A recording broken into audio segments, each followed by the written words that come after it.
Jimmy Two Guns McIntyre, got your book right here. Absolute compelling read. I read it and banged up, which you seen.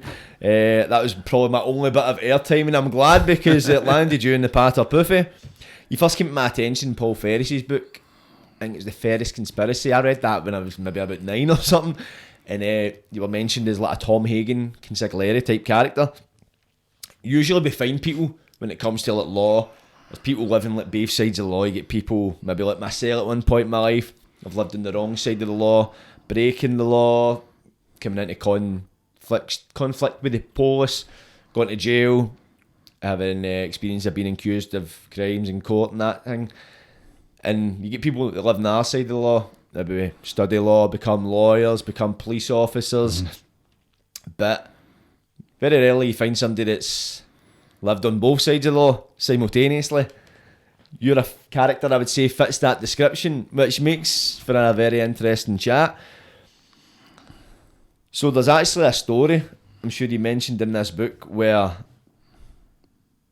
there was a case where you represented a client for a case he was accused of, and then the next case called, you were the accused and you had to step into the dock. That's right. Could you just tell us that story? Aye, that was in connection with a charge. I think it was I'm just trying to think if it was yes, it was when I'd been done with, I was charged with attempting to murder a detective inspector in the drug squad, which was a load of nonsense. But I had been charged with that and then locked up in the digger in Saughton prison, the punishment block in Saughton prison. It's all in the book, that, and they locked me up. So they thought I had drugs on me, which I didn't have, but they locked me up after a big long car chase along Slateford Road, and eventually when I got bail after, I think it was about 10 days, and it was reduced from attempted murder down to assault to danger of life, which I wouldn't plead to that either, because it was just nonsense. I mean, I didn't try to run the guy over. They tried to run this inspector over, but I didn't try to run him over. So then they dropped it to careless driving, dangerous driving, which I suppose it was, because when I was driving away, I was weaving about a fair bit, and it was, and it was rather than risk going to trial and having a whole lot of lies coming out, you might. So I applied to that. And it was the Sheriff Henry, if I remember rightly, a man who took himself very seriously. I remember that. And I came up the stairs from the cell. So now it's in a summary. Right. And I came up. And when I came up the stairs, there was a guy down the stairs who I'd already been speaking to as a lawyer. And so I came up the stairs, and Donald Macaulay, Lord Macaulay, QC, now dead, lovely man, now no longer with us, sadly, a beautiful man. He defended me, put in the plea of guilty, and Sheriff Henry said obviously something had been going on that night, but he didn't know what, and etc., etc., etc. And he fined me £400, and I was disqualified from driving for a year. And then as I walked out of the dock, they then called this other guy that I'd met down in the cells. So I put my gown on, and I stepped forward and I said, I appear with whoever it was. And he turns out a plea of not guilty.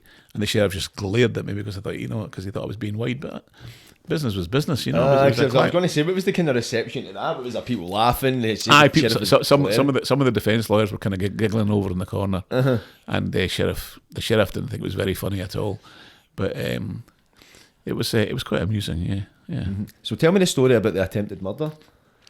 What had happened was, I was going to a do that night, and lawyers do, procurators do. Right. They call it the procurators, but not to be confused with the procurator fiscal. Right. It's what they call now the Bar Association dinner. Right. Sheraton Hotel, and I was meeting a young lady to go with, and I was at her flat, and I went to the flat of a client to get a wee livener. At that time, I liked a bit of coke, and so I went to get a livener. And when I left, the police had been informed I was there. Now, whether it was the guy, I think it was the guy I went to see that phoned the police. But your client? Yeah. Really? Yeah, I think it was him. I'm pretty positive it was him. But they thought I had drugs on me, which I didn't have. So I came back. As I'm driving back, I'm pulling up outside the flat where I was going to meet the girl that I was taking to the do. Suddenly there was a whole lot of police that were in, a whole lot of plainclothes people in this tiny wee one-way street. And about at 5 o'clock at night, on a Friday, reading newspapers, and it's kind of, and then suddenly the newspapers got dropped and they started running towards me. And I thought, initially I didn't know what it was. And so I started to drive off. Then I thought, this is the cops. But then I'm afraid I don't trust them. And I thought, what are they going to put in my car? What are they going to do? So I just took off. And what happened was this detective inspector, he had his hands in the bonnet of the car. And I'm just very, very slowly trying to creep forward. And then he suddenly let go and made a mad dash for the door. And as soon as he left the front of the car, I just took off. And I went screaming down and onto the main road. Just by the grace of God, there was a gap in the traffic at rush hour. I just kind of went sideways into the traffic and took off. Then I'm followed by four or five of these wee Renaults, Peugeots, Peugeot 205s or 204s, whatever they are, wee cars. They're all different colours. I think it was red, white, blue, all the colours of the rainbow, chasing after me, and I'm weaving in and out, in and out. And I'm thinking to myself, that's the mob, but I'll just pretend that I don't know it's the mob, because I don't know what they're going to do. Mm-hmm. They put something in my car, anything. I'm not taking the risk. But as I get to the lights just outside the Digger Public House in Edinburgh, I can see a cop car coming up, marked car, and I can't pretend any longer that I don't know who they are. So I bumped my car up. It was a Ford Orion and a 1.8, an old car now, but very fast then. I bumped it up so it was side on, 2 wheels on the pavement, 2 wheels off. No central locking, so I've got out, locked the car, walked to the boot of the car as they all screeched to a halt. And one of them shouted, "Cuff that cunt," right? I remember those exact words. I'm not trying to be swear, I apologise for the language, but that's exactly what he said. They grabbed me, threw me across the boot of the car and cuffed me and then put me in a panda car. But when they came to give their statements, they claimed that they had overtaken me, that they had cut across the front of my car. Absolute nonsense. I stopped the car, got out and locked it and walked to the back. They'd overtaken the car, cut in front of the car, and one said he'd opened the door and pulled me out the passenger seat. The other one said he'd opened the door and pulled me out the driver's seat. The truth is nobody pulled me out of any seat. Mm-hmm. I got out and walked to the back. That's the same myself. So anyway, they took me up and they searched the car, they searched me. They took the petrol out the petrol tank. They did everything, looking for drugs or guns or what. I don't know what they're looking for. I think it was drugs they were looking for. And eventually they came through and I said, "Look, boys, it's been good, it's been nice, but I've got a dinner to go to." And they said, "No, you're not going anywhere."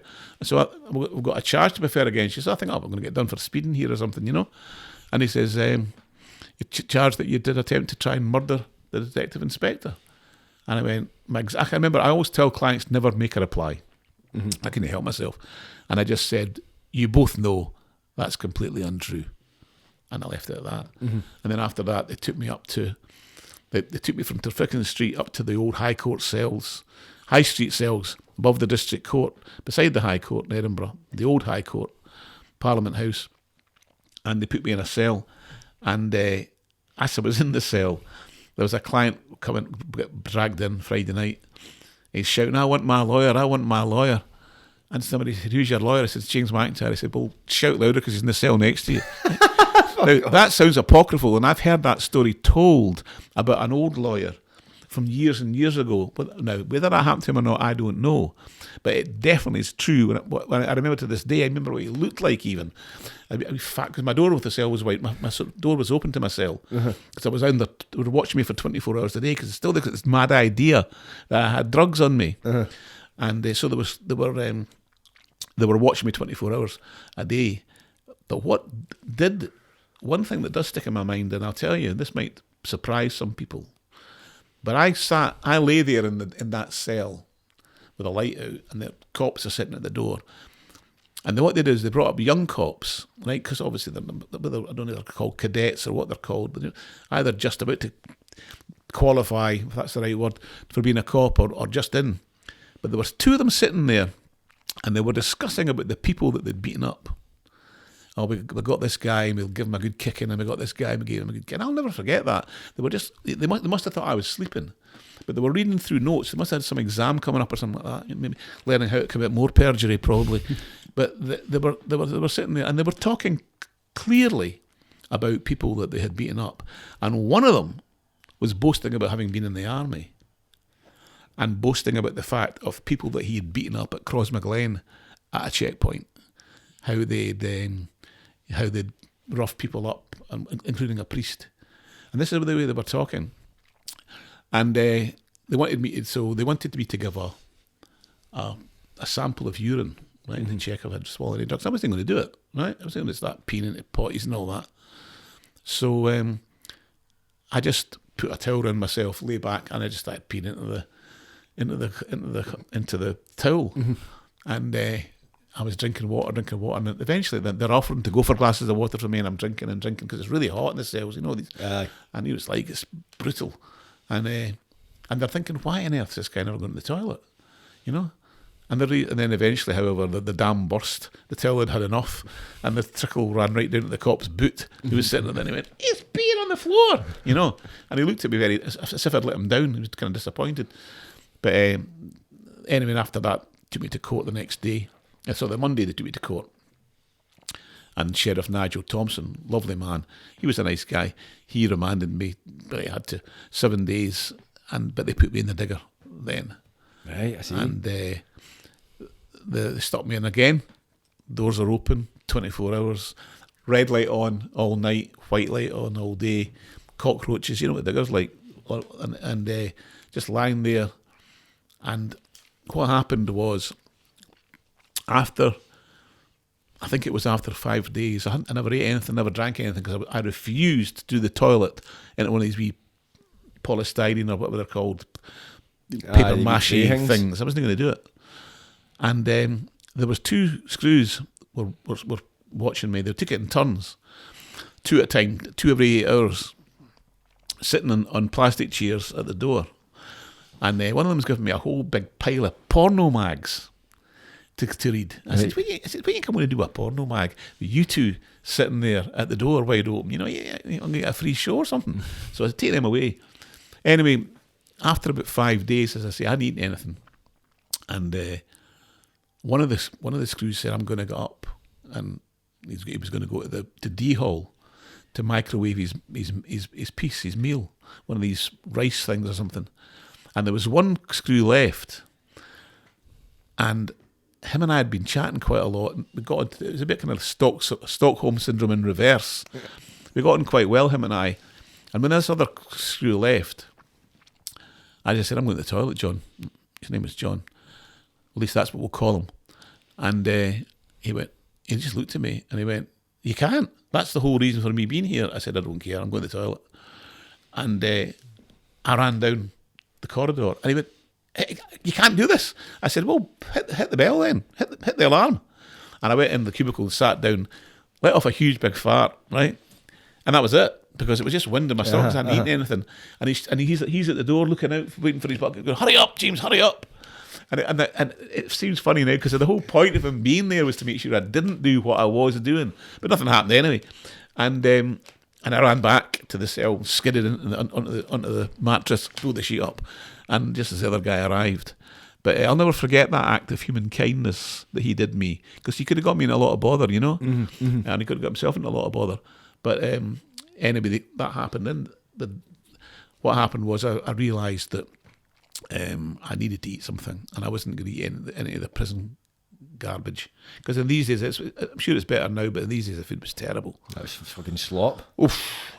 So I said, get hold of the drug squad and tell them I'll go to the toilet, but I want to go for a meal. And they went, what? So then the drug squad arrived. And I said, I want to go to Cushy's, my favourite restaurant. So it used to be up the bridges up Drummond Street. It's now moved about 5 times. And so they took me 4 of them, into an unmarked car, drove me up, took money out my property, wouldn't even buy me a curry, took the money out my property, and took me into the. And they left me in the car, and they went in, and I ordered, I think it was a lamb bhuna and chapatis and all the rest of it. They took me down to the police station, gave me a knife and a fork. I ate that, big mug of tea, gave me a cigarette, and they said, right, you're going to do the toilet. I said, you know something? I'm kind of constipated now. They just lost the nut, threw me in the back of the car, right back to the digger again. And they locked me up. And then the governor came down.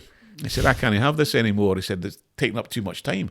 4 screws, 8 hours, 8 hours, 8 hours. How many days was this in it? This was about 10 days. Fuck's sake. And because I got, that's right, that was the Friday. So the following Friday, no, about 8 days. And so he said, we can't, I'm just going to shut the door. I said, well, shut the door. I've never asked for it to be left open. So the door slammed shut. And that was me, left in the cells, but in the digger by myself. So I just rolled over to go to sleep. And the next thing, the door's open again, the drug squad back. Well, we're not leaving you here. So they put me in a car, totally illegally, by the way. I mean, I'm remanded to Saucon prison. Mm-hmm. They take me out, put me in a car, and drive me back to the high street again, where they watch me again. And that weekend. And so then I said, you know something? We're going to come to some agreement here. I said, because I'm not spending any more time lying and locked up, staring at a red light. So I said, get a hold of the fiscal and tell him I'll do the loot and one of these people things as long as it's under my instructions, mm-hmm. my directions. So they said, okay. And they got one of these wee paper mache bowler hat things. And what happened was I pulled the door across, so it was like 45 degrees. And so they could see my hands and my face, mm-hmm. and did the loo. And then I would hand it out to them and then clean myself up and go and wash my hands and all this. And it's quite satisfying watching them poking about in your shit and finding absolutely nothing whatsoever, because there was nothing to find. But they were determined, so they found nothing. That was it. And there was very little to come out because the curry had more or less been absorbed. Mm. And then they phoned the fiscal to tell who's became a judge and is now retired, and to tell him that I had complied with what they wanted me to do.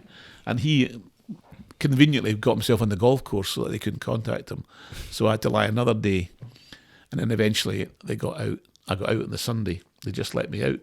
The cell, no court, no nothing. Just opened the back door of, I think it's Flesh Market Close in the High Street in Edinburgh. And I had on prison gear, brown jacket, brown trousers, no socks, old black shoes, a red and white striped shirt, prison gear. And it's untried. I think it's opposite in Berlin. It used to be red and white for convicted and blue and white for untried. It's opposite way in Saucon. Mm-hmm. And they packed me out the door like that. And I was like a wee tramp. I was like that. I don't know if you've ever seen the film John McVicar. You know, McVicar. When you're standing at the roadside waiting for a friend to come, the song goes by The Who. And that's what it was like. It was just a wee like a tramp with like 10 days growth. Not a bolt on me, no money. My clothes are all been taken away to get drug tested. I just stopped a taxi and said, take me to Ray Mexon's house. But Ray Mexon was my partner at the time. Uh-huh. He's now just died recently. May God rest him. He was a lovely guy. Lovely family, lovely wife. And I said, take me to his. So I went to his house and rang the bell. And his son will be your age probably now, but he's just a wee boy then, because this was way back in the 1988 or something. Mm-hmm. And he said, Daddy, there's a tramp at the door. and I was like, a tramp. And Ray let me in, and he just laughed. He said, go up that stair. And I'm up to the shower, scraped off the 10 days growth, came down the stairs, and there was a can of lager and the biggest fried breakfast you ever seen in your life, you know, massive. Welcome home breakfast. It was fantastic. Nobody there to inspect your shit. No, he was very good to me. And so that was it. And then he said to me, I think you should make yourself scarce for a week or so. Because that mob are, they're not pleased you're out. Mm-hmm. So I flew to Spain to a friend of mine's called Stuart Watt, another lawyer, really nice guy, used to be a partner of mine. He's now retired. And I went to his place in Spain, and while I was over there, I met a police officer in the pool in Estepona, and we got chatting, and he was with the Met. And I said, how are you getting over here? I said, I My dad lives over here having a break. He said, I'm with the Met. I said, all right. And we talked about crime. And he said, yeah, there's a lot of knife crime in London. He said, he had a very strong London accent. He said, but they're, we just so much so that we just charge them and let them go on the spot, unless they're black, and then we'll lock them up for as long as we possibly can. Is that what he said? That's what he said to me. And then I said, so how come you're over here just now? He said, oh, well, we went to arrest a guy for a bank robbery, a wee Irish guy. He said, we did a dawn raid, we kicked his door in, and we found a sawn-off shotgun on the top of his wardrobe. He said, just a wee guy. He said, I went to put the head in him. This is the cop. He said, I went to put the head in him, but he ducked, and because he was so wee, he said, I broke my nose on the guy's head. So I charged him with police assault, and I got £1,800. That was a lot of money back in 1988. Mm-hmm. I got £1,800 compensation, criminal injuries compensation. So he said, I just spent it on this holiday coming to see my dad. That's the Met for you. In fact, he's not getting so open about it. Open about his racism, open about the fact that he tried to batter the guy, and open about the fact that he screwed the compensation board, or what, the criminal compensation Fucking for what the a money. scumbag, man. No, and has the Met changed? No, it's the same. As far as I can see, Aye. they're all resigning left, right, and centre. Every time they get a new chief, they resign. They're falling Scandals apart. left, right, and centre, I know. Absolutely. The whole this kind of takes me on to. I'm no saint by a long, long, long way, but this is what gets me about this idea. You know, the people who are arresting people, and the people who are prosecuting people, and the people who are judging people are doing. I'm not saying they're bank robbers. I'm not saying that, but they're also committing crimes themselves. They take drugs. They lie. They fiddle the tax. They defraud. They claim. Look at the MPs. They claim massive expenses. Look at this idiot from the SNP that, you know, $11,500 on his computer, like, you know, his iPad that his kids ran up allegedly. You know, that's right. Blame your kids. You know, can you tell me one villain that you know who would blame his kids? I don't know one. Nah, I don't know one. No, and if you did, you'd be like, fucking scumbag. Scumbag. But this guy, right away, oh, it was my kids watching football or whatever, $11,500 worth watching football. Well, you know, but first of all, he says, oh, it was parliamentary business, right? It was work. Well, it wasn't. That's a lie for a start. And he wrote that. There's written evidence about that, apparently. And then he says, oh, it was the kids, and he pays it back. It's like me having a client and saying to the Lord Judge, yes, my Lord, my client did break into the house, but however, he's given the telly back now, and so just let him go. You know, it's just one law for them and one law for everybody else. And that's what I can't stand. It's the hypocrisy. Aye. I can't stand. It's massive, because you look at like the Tories, like during the COVID, with all these PPE contracts and that kind of thing, you were peeling it back, and it was companies that barely even done business. They were like worth a few grand, and they were suddenly becoming like multi-million pound businesses overnight, right. And they all had connections to the Tories. And I was reading an article earlier on, and I'm not sure her name, she might have been the head of Police Scotland, and she was in England. It was during the storm, and she requested a police car to give her an escort to drive her back up the road, and she's had to come out and say, oh, it was a judgment of error and that kind of thing. She's only like $240,000 a year. Aye. Somebody's like, how do you know use a part of your massive salary and get a fucking taxi? She's getting a police officer, a police motor if I can take her up the road. Apparently it was the only police car that was it was on actually even on duty. So, you know, at that time. So she didn't just take a car, but she took the kind of only one that would have been there to kind of answer any call or anything like that. Aye, it's her a lift up the road. It's this entitlement. It's this feeling of entitlement that they have, you know. And I mean, I know procurators fiscal who take drugs. I've known them. I don't know them now because of the fact I'm not in the game anymore.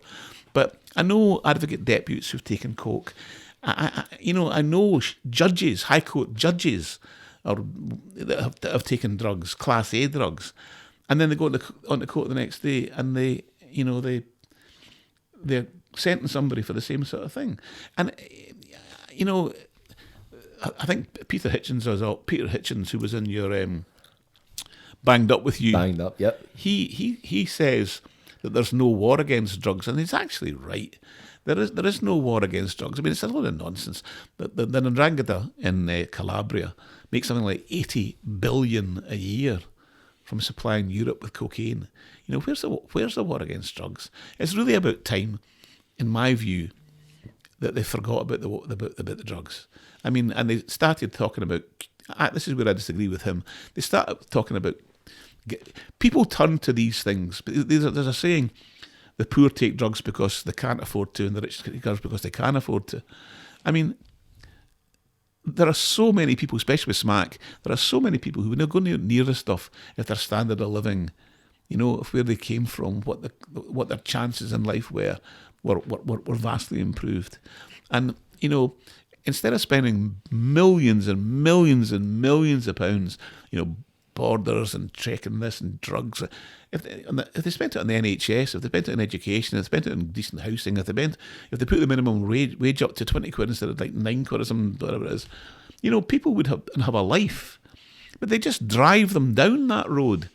And people, as I say, they drive them down the road to take drugs and to take anything to get out of the miserable life that they live in. Mm-hmm. It's just nonsense.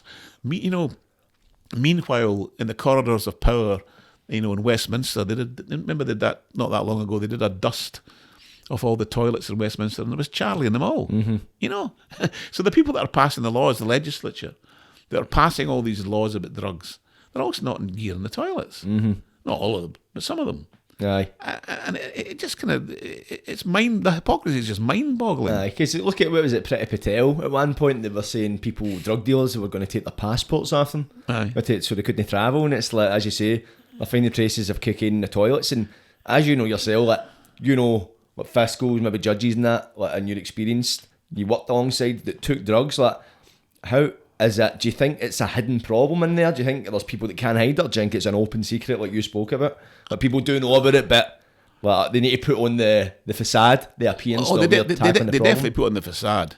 They definitely. What I don't understand, I said, I'm not trying to sound like a saint in any way. I just don't understand how you can do that job in that hypocritical way. I mean, I know what I've done in my life. I've done a lot of things which are wrong in my life. Some of them I'm sorry for, some of them I'm not the slightest bit sorry for. But what I haven't done is been a hypocrite. Mm-hmm. What I've not done is I've never ever, even when I get stabbed, I never grasped the guy that stabbed me, though I knew perfectly well who it was. I mean, I told the cops I didn't know. Of course I knew in my life. But I never grasped them.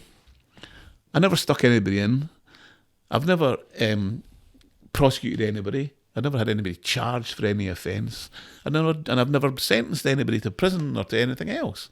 And so, there's a quote in the I think it's in The Godfather, it's one of the Godfather films, "This is the life we have chosen," and that's the life I've chosen.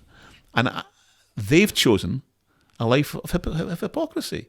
They've chosen to, go through university, become lawyers, become an advocate deputy, work for the crowd of prosecutors, and yet take drugs, live as they want to live, do what they want to do, and then get up in the morning and go and judge other people. And I've seen it happen, and it's appalling. Mm-hmm, mm-hmm.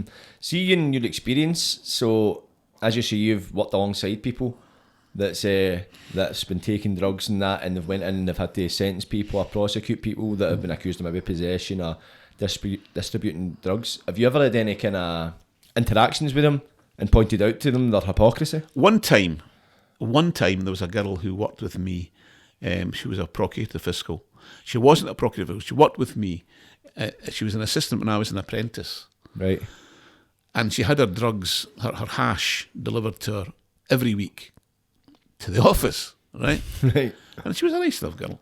And she had it delivered, but she I remember she went out with a bus driver. I won't say her name, but she was from Edinburgh, and she had the drugs delivered to her office every week, whatever it was, an ounce of hash or whatever, a quarter ounce, whatever it was. And she wasn't getting any further in life, and she left the firm, and then I graduated, and I was a partner, and then I left. And it must have been about 8 or 9 years later, she joined the fiscal service in Glasgow. Right. And a client of mine got done with hash, and he was done with about 4 ounces or something like that, and he was put in petition. Now, I don't know if he'd been petitioned now with 4 ounces of hash, but he was then. Mm-hmm. It was so this would be in the very early 90s. So I phoned her up, and I said to her, I won't say her name, but I said, listen, we'll call her Jane. Her name wasn't Jane. I said, listen, Jane, drop it to summary, and he'll plead, but there's no danger he's pleading to the petition, and there's no danger he's pleading to intent to supply. He'll plead to possession, the 4 ounce, drop it. And she said, no, I can't, and I won't. I said, why not? She went, because it's drugs. I said, it's what? She said, it's drugs. I said, it's hash. She said, no. I said, you used to get it delivered to the office every week. What are you on about? And she went, I don't know what you're talking about. I said, oh, you do know what I'm talking about. I said, because I used to talk to you about it. You would discussed it. You got it delivered every week. You and your bus driver boyfriend. No, it's not getting dropped, James. She hung up on me. You know, now, it's just rank hypocrisy. You know, I mean, and it was within her power. This wasn't like me asking her to drop a bank robbery, you're a murder. This was asking me to just say, you're going to reduce this from petition to summary, and he'll throw his hands up to it. Then no, she wanted the skull, she wanted his scalp, she wanted the conviction, she wanted him done for something that she had done not once, but every single week for years. She'd done. Now she was active in law. Quite happy to see him go to slam. Why do you think though she would want a conviction for a petition rather than a summary though? Because you get more time. Really? Yeah. So it was more a kind of vengeance kind of thing? It was a 6 month summary, 6 months tops. I know it's 6 to 12, but how would it benefit her? These days it wasn't even 12, it was only 6. Oh, was it? So the maximum was 6, and probably even 3 if it was a first offence. So she didn't want him. She wanted him to go to jail. She wanted him longer than that. Right, I see. For something that she did all the time. You think there'd be a certain sort of camaraderie. The other guy likes a puff, so I'll drop it. I'll lower it. I'll do what I can. But no, that'd be too human. But there's too much kindness involved in that. Too much humanity. So what happened to the guy? The guy, in the end of the day, something I should know. I can't even remember. Maybe somebody else in the firm maybe took it over. I don't think he ever went to prison though. Otherwise, I would remember that. But whether or not it got dropped, I just can't remember. I just remember I was only there at the very beginning, and that's why I phoned, because I thought this person will reduce it. But no. No, because I was thinking as well, see the fact that you've kind of highlighted their own hypocrisy, because when people are being hypocritical and you highlight it to them, they take personal offence to it. No, aye. So I was thinking maybe as she took more offence where she's right, I'm fucking gunning for this guy, as his head is coming at me on a plate. Aye. And then he's maybe been hammered for it. Maybe I'm naive. I just assumed that somebody who smoked a lot of hash might go easy on somebody, and it wasn't like he'd hurt anybody or. Of course. And it was that same fiscal had been out with me for a drink not that long before, and said, "Have you got any Charlie on you?" Before this phone call, aye. Right? Aye. I said no. So she'd moved from the hash to the Charlie, because she asked if I had any, or could I get any. And I said, no, not at the moment. I couldn't, no, because wherever I was. But I'll tell you where I was the Holiday Inn in Glasgow. That's where I was, and I said no. But so not only was the person quite willing, to not to drop a charge, but she was also quite willing to take Class A drugs. Now, I've done that. I've taken coke, right? I was never very fond of hash. I was always like to be up rather than down. But I admit that, I've done that. And so it's beyond me. It's my one saving grace that I like to think that I'm not a hypocrite. You retain your integrity, and I think with people that behave like that, you're in some form of denial. You're just playing a character, and there's only so long you can keep up appearances, and that's why people they continue to use drugs. They maintain it because the drugs are the only thing that can help them escape themselves. And that's why you find that's a attractive allure for a lot of people, because you find a lot of people in addiction. I can speak from being in addiction myself previously, that once you come off it, you realise what you're trying to escape from. And I think after a period of time, maybe experienced it yourself. Oh, yeah. And once you come off it, you kind of realise, fuck, this is what I've been kind of hiding. And that's why you find in working class areas that drug use is as high as it is, because I've made this point before. I used to do scaffolding, used to work in a building site, and see working Monday to Friday, long hours, like this winter, terrible conditions, or you're outside all day. It's like, see, doing that without having some form of escape, maybe at night or at the weekend or that, it's fucking quite depressing. It's quite soul destroying, and you're on sites with people that are smoking joints during the break, they're in the fucking toilet canteen sniffing lines of gear. It's so common. It's crazy. Yeah, there's fucking basically every site I've been on has got drug tests on it. that strange people fucking get. Like the shipyards, you need to do a drug test to get in there. Fucking half the guys I know in there up off or take this or whatever. Aye. So you can't just find ways around things.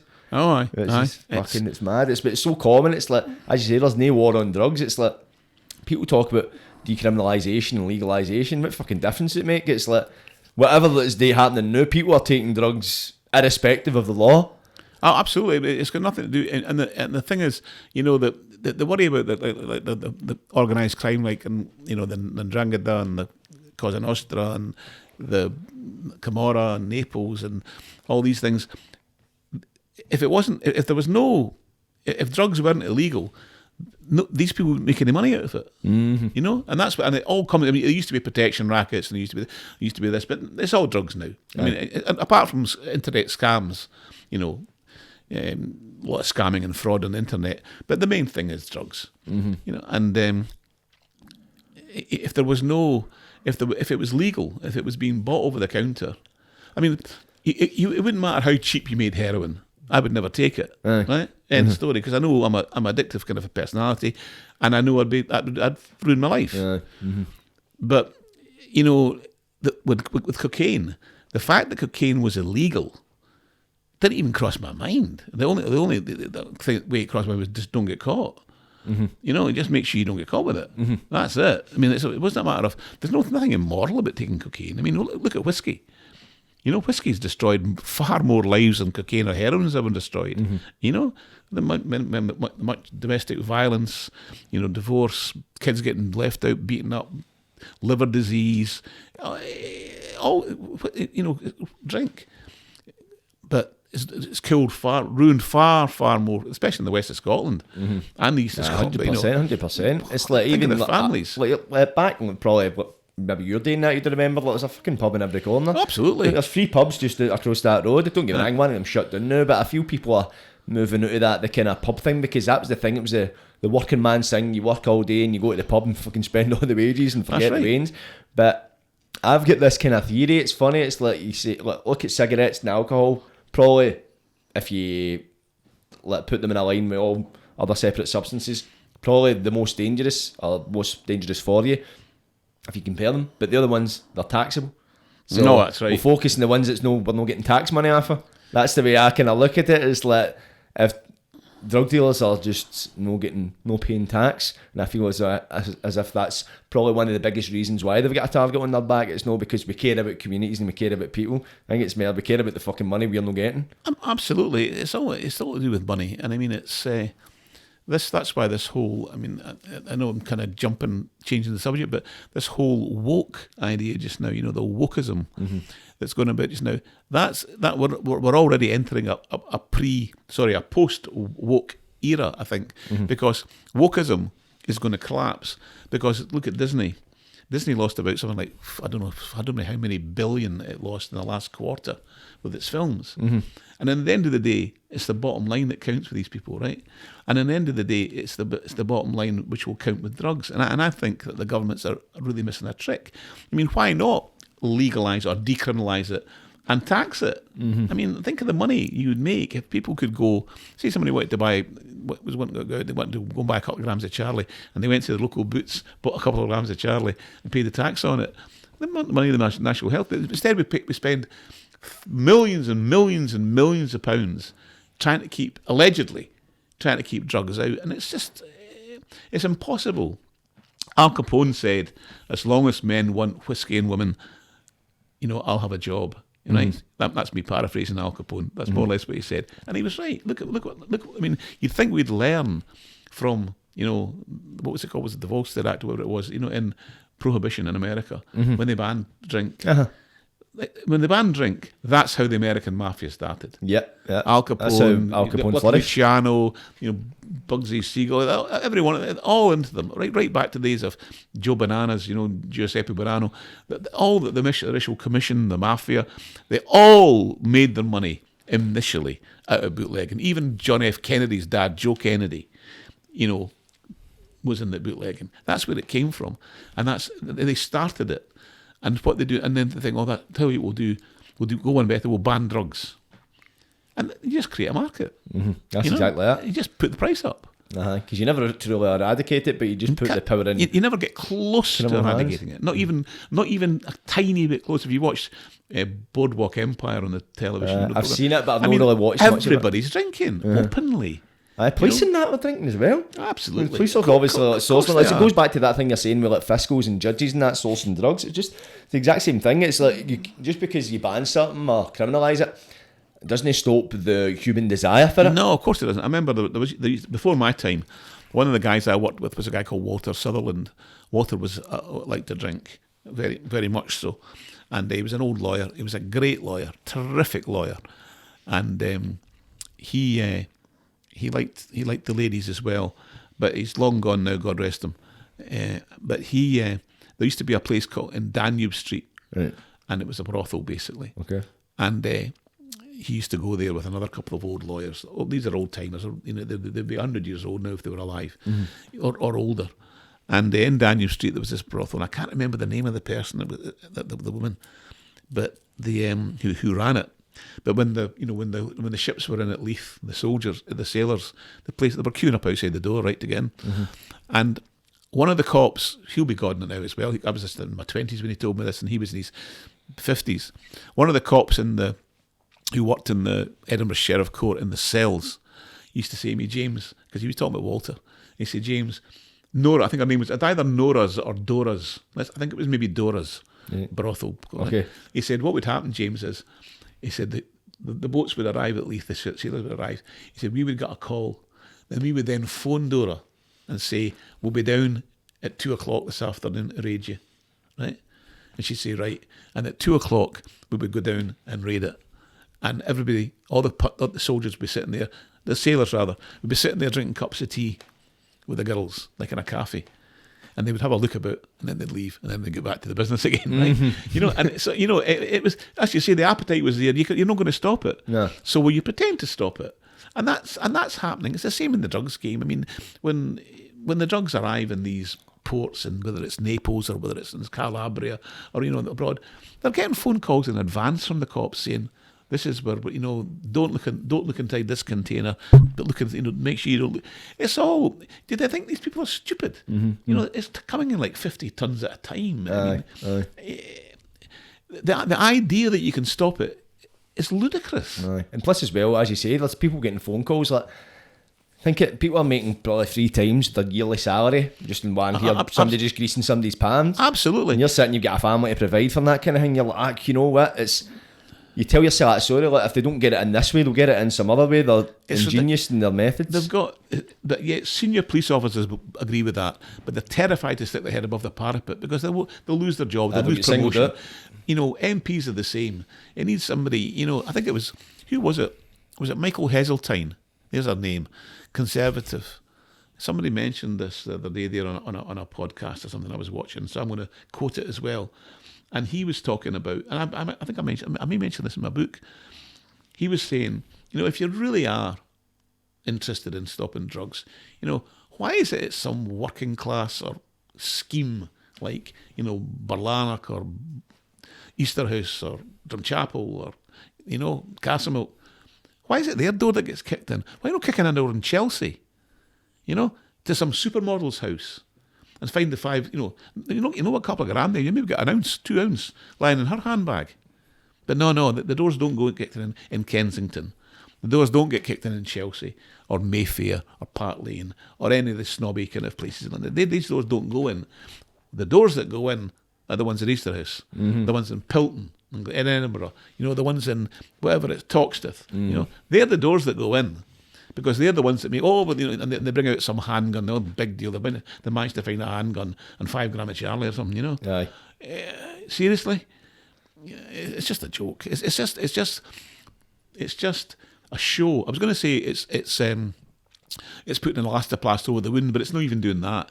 It's not. It's a total pretense. It's look at us, we're doing something, and they're actually doing nothing. If they would just face the fact, this is the problem. It's not going to go away. People have got this appetite or this desire. So how do we A, make it happen healthily, control it, and if you like, tax it for the good of people going about. I'm a big Catholic, and I know I'm not a very. committed a lot of sins. But I'm a big believer in the Catholic Church. I'm a big believer in God. And although, as I say, I've done a lot of things I shouldn't have done in my time. But they always talk about the Catholic Church washing the mafia's money, laundering money.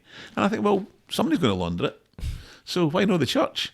And then they send it out to feed the babies in Africa and the starving here and the starving there. You know, we've got this mad idea.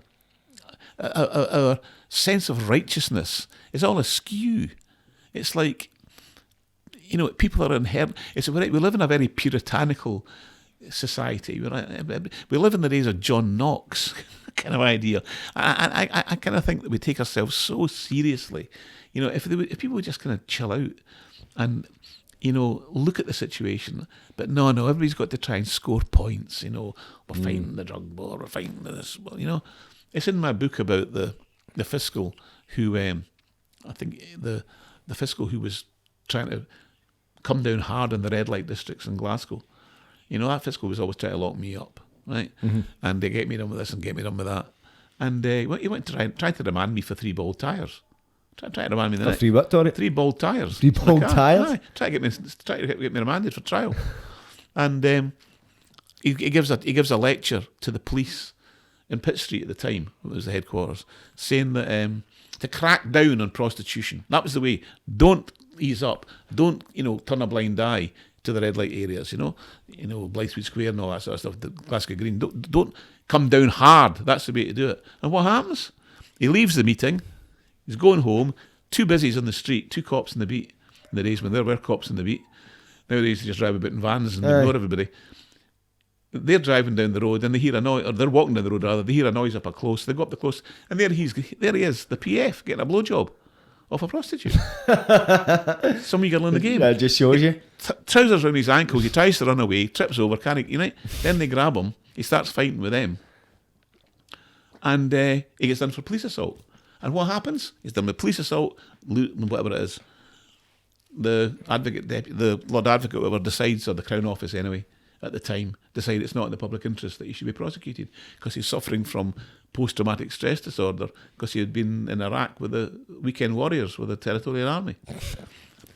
Go down 10 years later, the police get a tip-off, they kick in his, they go to his shed and they find something like 20,000 videos and photographs of kids between 3 and 13-year-old being sexually assaulted. Does he go to jail? No, doesn't go to jail. Didn't go to jail for that. No. Once again, now comes the post-traumatic stress disorder card, and the sheriff says that in view of sentencing guidelines, blah, blah, blah, he gets community service. You know, now, and in the meantime, somebody's getting the nick for some Charlie or something. You know, it's just this continual covering up. You know, the establishment covers up. Looks after their own. All looks after their own. Whether it's expenses, and it doesn't matter who it is, whether it's Nicola Sturgeon and her £600,000 in the camper van. You know, the camper van that she was going to go in, I think it was going to be used for purposes of canvassing. She goes everywhere in a helicopter, does she, you know? I mean, I don't know where she was going in the camper van. You know, it was kind of. Was it not like a part of a Yes campaign? Oh, I don't know. It was meant to be. It may well have been. I think that's what it was. It may well have been. But it was given. I'm not.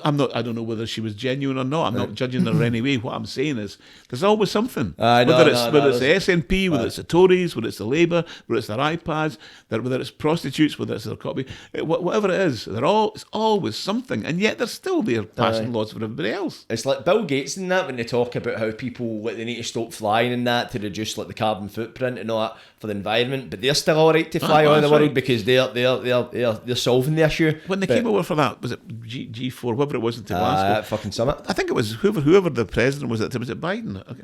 Whoever it was, there was something like 60. Biden it was 60 like 4x4s. Cars, you know. They're going fair in Glasgow every day. And think of the carbon footprint there.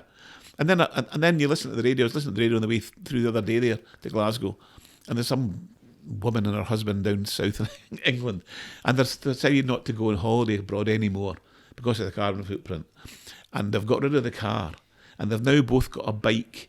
One sits one kid in the back, and one's got 2 kids in the back, and it's one of these bikes where you make your own, you know, by pedalling it bicks its own Produces energy, aye. whatever. So she's got into the car and she's peddling, taking the risk of peddling on the street with her 3 kids, her and the husband, and they don't go on holidays abroad anymore for the sake of the carbon footprint. I know the difference that's going to make. Meanwhile, China and India are pumping out the steel, pumping out the America, and you've got our politicians flying about all over the world. You've got the pop stars, and you've got the Hollywood, and you've got everybody, their private jets. You've got evangelical preachers, in America, the gospel prosperity, the prosperity gospel. One of them's got 8 private jets. 8 private jets. Fuck's sake. And this lassie's given up going to Mallorca once a year. It's just a joke. I know, it's standard, and it's the same kind of idea when you look at that. They're no busting houses in Chelsea for drugs. It's going to that council house and Easter house and getting a couple of gram here and there. It's almost that kind of show of, look, this is us solving the problem. It's just a show. It's no us solving the problem. It's us shutting people up. That's what that's the aim. That's all it is. Mm-hmm. See, you said about the it was a procurator fiscal, you get caught with the child porn. Mm-hmm. See, right. So what's your view on that? Because you see that a lot in the courts these days. You'll see people going up for drugs and getting like a few year, but people will go in, they'll get caught with thousands of images of the high severity and they walk away with community service. It's quite a common thing, it seems to be. What's your view on that? I think there's I think that kind of thing, the child porn, is the most concerning thing out of all the crimes. I mean, obviously murder and that's a different situation, but I mean, I think Jesus said, if anyone should ever take one of these little ones and lead him astray from me, it'd be better that a millstone been tied around his neck and that he was thrown into the deepest sea. Now, if you've got the Son of God saying that, he'd be taking a fairly heavy line. I'm sure he didn't take a very heavy line with the woman who committed adultery, did he? Mm-hmm. He said, let he was without sin cast the first stone, and he forgave her and off she went. But it wasn't like that when it came to the children. And to me, people who, this whole woke thing, they're now they don't call them paedophiles anymore, do they? Call people who suffer from minor attraction. Minor attracted persons. It's evil. That's demonic. That's satanic. Mm-hmm. The fact that, it's disgusting. And the thing is, people sell drugs to make money, right? I mean, I've acted for a lot of people in my life who've allegedly sold drugs, right? And they're doing it. They're not doing it. They're doing it for make money. And if there was another way to make money, they'd do it. All right, I'm trying to say, but there's a profit in it. But they're not doing it because of the fact that people that are paedophiles, they're that way because they're evil. Mm-hmm. That their minds work that way. People don't like the word evil, but the fact is that their minds work that way, and they've proved that can't be stopped. You can't be a person who fancies a 2-year-old baby, and then the next day nobody a person that fancies. You can be a person who's a junkie and stop being a junkie. Mm-hmm. But you can't stop being, and that sort of behaviour, these paedophile rings, it's dreadful, and that's where the money should be pumped into. Mm-hmm. No going through people's luggage to see if they've, you watch that crazy programmes in Australia, what's it called, bank, when people are trying to get through the customs. Yeah. And they go, you've brought in some mushrooms, or you've brought in some beans, and all this good stuff. What a load of nonsense, But meanwhile, you got people running about with the dark web, child porn, so to me, these people just need taken out and shot. Sorry. Mm-hmm. That's the only way to solve it. That's my view. And that's the thing. I think it was, I remember seeing somebody talking about it online, saying like people ask for drugs, nobody asks to get fucking raped. No, they don't. Right. Like people, there is a demand for drugs, whether people, and not everybody that takes drugs an addict, people as yourself. At one point, at one point you date is like a release, a bit of enjoyment. Just because you take drugs doesn't mean you have a problem in life or with drugs. No. So there is that demand for it. Obviously people like maybe take heroin and that, or street value, there is a lot of problems associated to it, but as well as drug dealers too, it's a survival thing in it. The amount of people I noticed became drug dealers because their wages weren't enough. They weren't making enough money. It's like they were going to work, they were having to pay travel, you sleep in for work and you get a taxi, then you're just working to get to work. And when I go out and kick about places like Govan and that, or these kind of poorer areas, the people you're seeing that are thriving, that are successful, driving the nice cars and that, are the cunts that are fucking selling drugs. There's just no really that many positive role models to look up to. So when you think, right, the only way I can do well is by selling drugs, but you can't really offer some sort of explanation that can even come close to the realm of making sense for paedophilia. No, there's But nothing. that's the one that seems to be on the scale of like sentencing guidelines. It seems that's low on the scale, but there's nobody that goes like that. It's like somebody gets done for selling drugs, you can go like that, right? That's the kind of, you know what I mean? You fly with the crows, shot with the crows. That's the life you want to pursue. You need to take the good with the bad. There's nobody going like that. It's with people that commit these kind of offences. There's nobody taking their sides. They've gone, oh, well, I can see why I done that. Everybody's like, ah, fucking hang them. Put them in jail. And that's the thing. If you're going up and getting community service, I get community service for a knife when I was 17. It didn't put me off carrying knives. I just went, fuck it, I get away with that, man. You know what I mean? If I did, maybe I got a sentence. And because I get caught with a knife, I get community service a few months before I done the attempted murder with a knife. If I get a sentence, maybe that might not have happened, but it's like, it never stopped me carrying. I was carrying a knife a few weeks later. So it's like, it never put me off. So it's, I don't understand, and people make these connections. Well, what's fucking going on in the judges' lives? You know what I mean? What's going on behind the scenes? And as you say, Procurator Fiscal caught and sentenced to community service. Although there was a thing in Edinburgh amongst the judges there. There's meant to be some sort of magic circle involving judges or whatever, but it all kind of died a death and nothing ever came of it. You know, you don't know what's. But the thing is, there's politicians and all these people. They can make their name, or police. They can make a name if they're stopping drugs, or they do drug busts or something like that. But when it comes to paedophilia, there's no.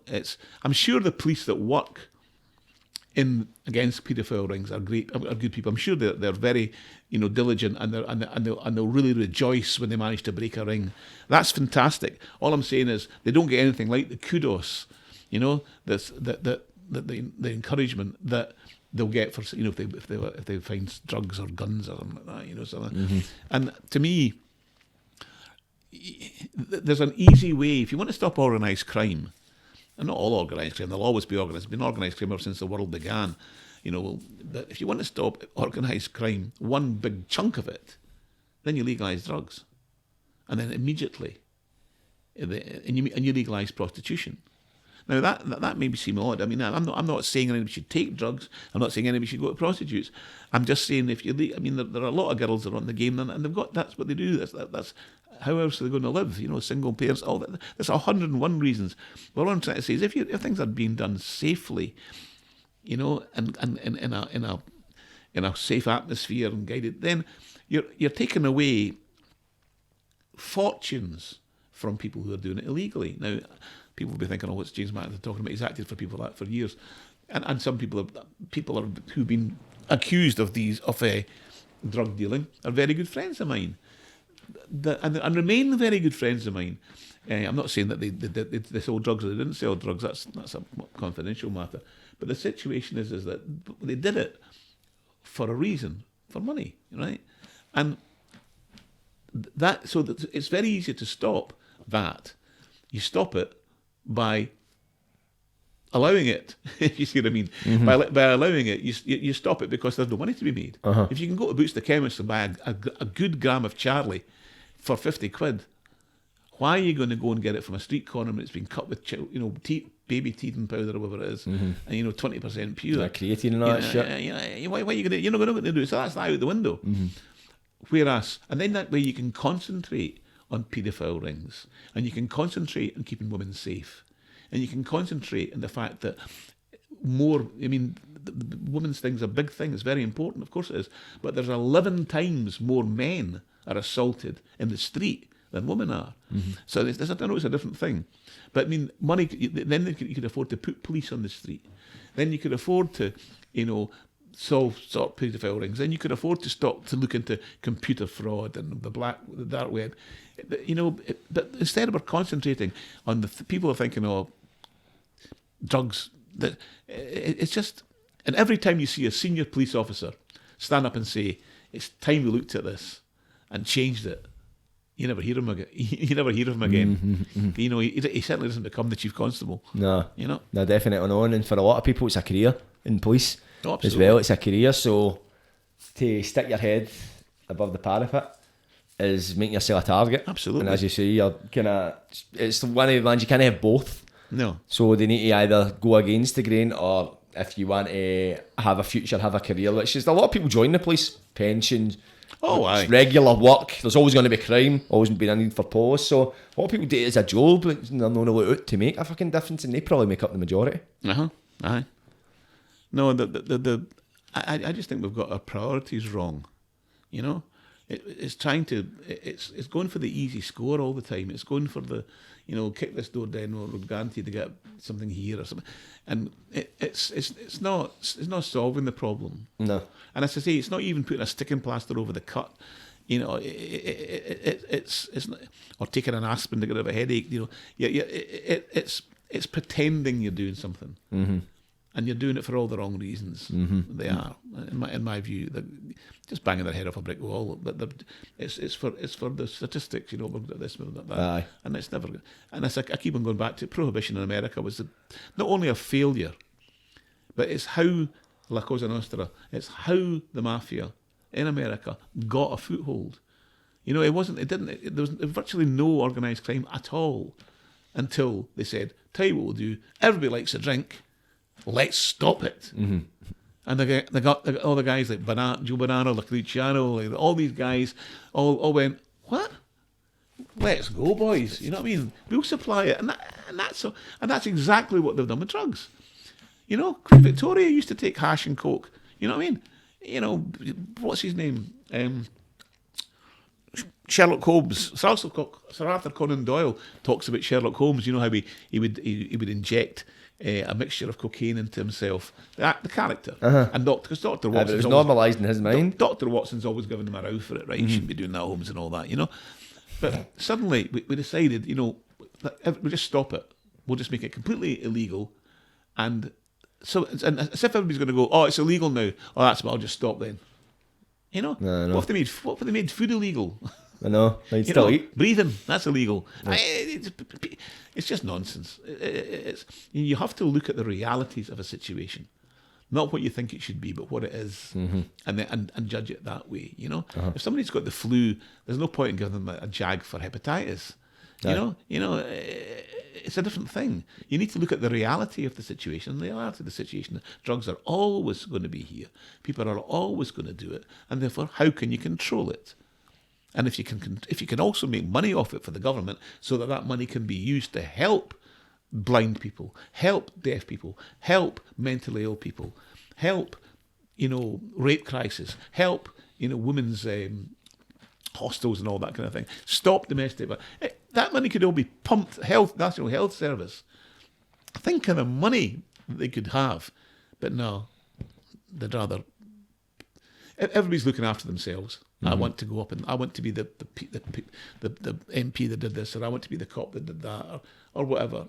And then they go home and have a line. Then they go home and have a line of Charlie. So there was a part you mentioned about when you get stabbed. Aye. Do you mind telling us about that story? I was in the office, and somebody just ran in. There was 3 guys ran in, and one of them ran at me, and I knew who it was, and there'd been an argument over money, but I didn't really realise. It's hard to explain. I don't really want to go into the background of that. Okay. But anyway, the person ran at me, right, and started fighting with me, and I'm fighting back, and the other 2 people didn't do anything. And then he put his hand down, his hand went into his pocket, came out with a knife, and he stuck it just in below my knee, just above my knee, right. And then right up to my buttock, right up the side of my leg. It's about 14 inches long, and it just opened up. My leg just opened completely up, and then he stabbed me twice in the back. The people who he was with didn't know that was going to happen, because they shouted, "What the and they bolted, and then he ran out after them. And I was my wife now, Evelyn, who worked with me at the time, she was my girlfriend at the time, she held me together till the ambulance came. She was covered in blood, her mouth, face. This was the days when people thought you could get AIDS from eating a black pudding supper, you know what I mean? Right. And she had blood all over her. She was holding me together. She'd only been with me a very short time. And then I got taken up to hospital, and that's when the serious, I was being looked after. It's in the book. I was looked after by the girls, by the nurses, and the curtains opened. It was a mob, serious crime squad. They said, "We want to know what happened." And I said, who did it? Well, who did it? And I said, I know what. I think I said something like, I want to win the lottery. Let's see who gets lucky first. Some smart ass remark I made. And then they said, if anything happens to him, McIntyre, we're coming after you. I said, well, so you already know who it is then? They knew exactly who it was, And they went away. And then I got stitched up. I was in the hospital, but unfortunately, when they operated on me, because it was right to the bone. I mean, I still limp with it. Paul Ferris always says that I forget which leg I'm limping on because for sympathy, because I keep on forgetting which leg it is. But he's just winding me up. Paul's a real wind-up merchant. He's a really, really good guy, Paul. A very good friend of mine. But I was operated on, and unfortunately, I took a reaction. I've got an allergy to nickel-plated stuff, and I think the tube that put in my throat had nickel on it. My face apparently blew up, and my throat blew up because I woke up the next morning, and what had happened was it had said in the paper overnight, because I was in theatre, it had said mystery blonde saves lawyer's life or something like that, saves gangster lawyer's life, something like that. It was in the Record in the Sun. And so I was married to my first wife at the time, and although I was going out with Evelyn, my secretary, who had known from school days, and she's my wife now. Her and my first wife now are huge pals, by the way. They both hate me, but the situation is that I went to sleep with the anaesthesia with this very young doctor. We're going to put you to sleep now and get operated. I said, fine. And when I woke up in intensive care the next day, it was a senior consultant anaesthetist that was there, and he said, "You gave us a real fright last night, young man." And of course, I was fairly young then. Seemingly, they'd had to give me the old, restart me because I'd taken this, they'd jammed things down my throat. And I looked round and I saw him, and I saw my dad, God rest him, and he was a lovely man, my dad, meek, mild, very good-looking guy, very unlike me in every way. He's a lovely man. And he said, "Are you okay, son?" I said, "I'm fine." And then I just heard the words, "Who's the blonde?" And I turned round, it was my ma. 5 feet, all 5 feet, half an inch of her standing there. "Who's this mystery blonde?" I said, thanks for caring, Mum, you know what I mean? But she's now passed away. She passed away in July there, God rest her. 98. That's a good age, man. She was a great age. She was a great woman. Clear. She didn't even wear glasses to read at 98. I mean, we're both got glasses on now. No, I haven't. It's amazing. And she could hear, and she had terrible tinnitus for 30 years, but she's a fantastic woman. A fantastic woman. But anyway, that was what she was bothered about. Who's the blonde? However, she got to know who the blonde was eventually, and because I married her. But I went to prison in 1997. I got charged in 96, and I went to prison for 1997, 3 years for handguns. I was arrested by a SWAT team. So tell us about that story. What happened was the defence was that the guns had been handed over to me to hand in to the police. Yeah. It was just after an amnesty. I don't really want to go into the background of that too much because it involves other people. Okay. So forget all about that. But what did happen was the guns were in a drawer, in a locked garage, in a locked house, right? And the ammunition for the guns was damp. It was two pistols, right? And the ammunition was damp, wouldn't fire. And the police came, helicopter. I had been walking up the road in the early hours of the morning. I had taken one of the guns out of my pocket, and I'd pulled back the slide to make sure there wasn't anything in the up the spout. And as I'd done that, a girl who was walking past, doing a paper round at 5 o'clock in the morning or something, she'd seen me. She thought it was a mobile phone I had, but she'd seen the gun. And she'd finished her paper, and she was at 16 years old as well. She'll be in her 30s. Easily in her 30s now. Well, that was how long ago? 20 odd years ago. So she'll be nearly 40. Mm-hmm. Bless her. And she did her paper round, and she went back to home. I think I've seen a man with a gun. So the next thing I know, there's helicopters, the cops, and I'm lying in bed. And it's in the book. The book starts at the first chapter, mm-hmm. And I just. The phone's ringing, and I went down the stairs, and my dad just says to me, I grabbed the phone, he went, "Have a look outside." I looked outside, and there was just roses. Remember, you know the film Heat? Aye. With Pacino and De Niro in it. It was just like that. There's this queue of, police vans and police cars and cops with loud hailers, and come out, James McIntyre, come out with your hands up. And my dad said, "Did you see them?" I said, "They're hard to miss." He said, "You've really done it this time, son." And I hung up. So they came, and they come out with your hands up. So I went to the door, and right away the red dots are dancing all over your chest because the police snipers and all that, And they came and they arrested me, and they searched the house, and they found the guns, and so I was charged with them. But when I went to court, they charged me with everything. They charged me with driving a car drunk, although I wasn't. There was no evidence I'd ever been drinking, and there was no evidence I'd ever been in a car. They charged me with terrifying this woman, this girl, despite the fact that she went into court and gave evidence that not only was she not scared, but that I'd been polite to her and said, "Good morning." I said, "Walked past her in a friendly way." She wasn't the slightest bit. She went in her paper round before she reported it. She wasn't sure. Mm-hmm. They charged me with taking aim to discharge the gun. There was no evidence of that. So actually, there was 9 charges or something, or 7, maybe it's 8 charges.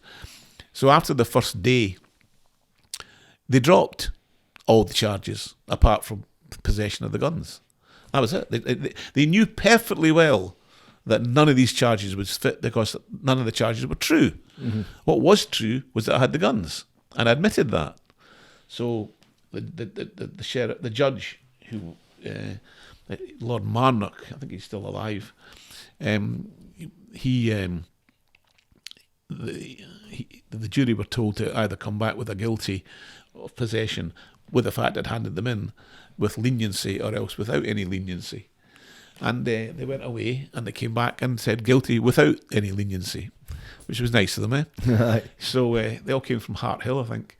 And then they heard my name was James Johnson Francis McIntyre, and I thought, see you later, mate. Good night, Vienna. So anyway, one of them actually fell asleep during the whole trial, and yet the verdict was unanimous.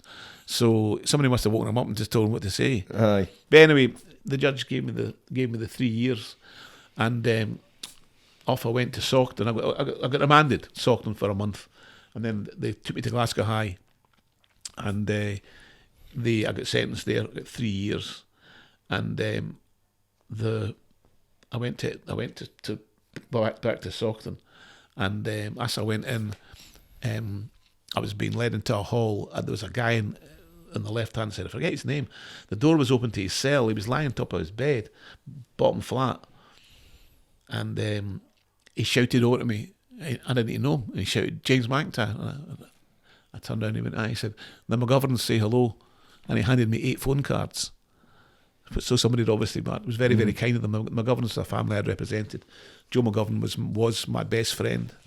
I was very close to us, very close to Tommy, very close to Paul, very close to Tony, and very close to James as well. I got on very, very well with them. I wouldn't have a word said against them. And I loved Joe like a brother, and Tommy and Paul. Anyway, when I got in, I did, how you do your induction. Uh-huh. Did the induction, the usual stories and a lot of nonsense. And then the next morning, I got a call to go down to the agent's room. So they took me down to the agent. I thought, my brother will be in, because my brother's a lawyer. My brother must be in to see me. And but it wasn't. It was the top brass. It was 4 of them, all crushed at one side of the table, one of the little cubicles, visiting, and they said, so the 4 of them are sitting there, and I'm sitting on the other side, and they said, "Listen, we've got a real drug problem." I said, "Well, have you ever thought of any counselling and anything like that, And they went, "No, we're not talking about us, we're talking about," I was trying to take the piss out of them, obviously. And so they said, "You know a lot of people in here, you know their fathers, you've acted for them, the older ones, you've got a lot of clout in here, because not as a hard man, I don't mean that, just I knew a lot of people." Yeah. And I got I was a defence lawyer. And so we'd like to know how the heroin's coming in. Ask some of the screws, you might find out how it's coming in. They're bringing it in. Anyway, the point is, we'd like you to know if you could keep an eye on things and report back to us then you won't do a day in Fourth Hall, which was when you were in the days when you were peeing into a potty, to you in the room, right? No washing facilities. You won't have to go to Fourth Hall. You won't have to go to D Hall. We'll put you straight into E Hall, where you have your own key, toilet, everything. You can leave your cell whenever you want, and you can make tea for the governor. And I said, do yourselves a favour, don't embarrass yourselves or me any further, right? Just take. I didn't say it quite as politely as that. Just take me back to my cell, and I just told them to ram it basically. And they took me back to Fourth Hall and they stuck me in there for months, right? And then I went to D Hall. And then I went, eventually after a year, they had to send me to the open prison after the 3rd year sentence. So they sent me up to Castle Huntly. And that was good, because I went to Mass every week in Saughton, and I did the readings and all that. So we used to go to Mass, but there was no chapel in Castle Huntly. I don't know if you've been in Castle Huntly. You've been there? No, I've never been there, but I've seen it. To a degree. Well, there's a nice wee guy. There's always a nice wee guy that works at the chapel who looks after the priests and all that. Does the garden and all that. Well, he was the kind of local guy, and he would drive. He was a lovely guy. Whether he knew what we were up to or not, I don't know. But we're going to Mass genuinely, me and another couple of guys. And we'd go to Mass, and then on the way back, we'd say, any chance we can nip into the shop every Sunday, nip into the shop and get a paper? And he said, aye, sure. And so we would go to the shop and we'd come out, clank, clank, clank, the half bottles of vodka down the legs and all that, and here. A pal of mine, Eddie, he was, I'd get a 2 half bottles or something, and that would be it. He was like the Tin Man coming out. He was like clank, clank. I don't know how much he had bought, but he got away with it every time. But unfortunately, I made a wooden gun in the workshop out of wood, and it was, and I left it in the vice. And went for my lunch, and I got pulled up in front of the deputy governor, who didn't like me. The governor was okay; he quite liked me. He was actually a client of my son's, my brother's. My brother's a lawyer, but he was a civil client. I think he bought his house or something like that for him. And but this deputy governor, I couldn't stand him, and he couldn't stand me. So he said to me, "You could have painted this black." This wooden gun black and use it to escape.